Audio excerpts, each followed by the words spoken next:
Eita glória, hein? Ó, terminando o ano, já amanheci, buscando doações, ganhando presentes.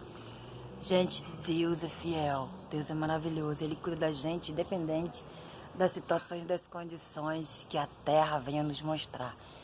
Confie em Deus, que Ele cuida de nós, Ele é fiel. Só que muitas das vezes nós não confiamos nele, queremos fazer as coisas do nosso jeito. Uns confiam em carro, outros em cavalo, mas nós fazemos menção do nome do Senhor Todo-Poderoso. Ele cuida de mim, Ele cuida de você. Feliz 2021, que essa virada de ano seja de oração, de gratidão na presença do Senhor, onde quer que você esteja. Tire uns minutinhos na hora da virada e ore agradecendo a Deus por tudo, porque Ele é fiel. Amém? Um beijo no teu coração. Deus abençoe tua casa, tua família e muita saúde. O resto a gente corre atrás.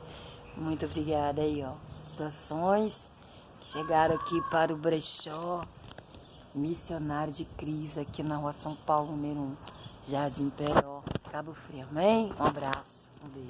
Feliz 2021.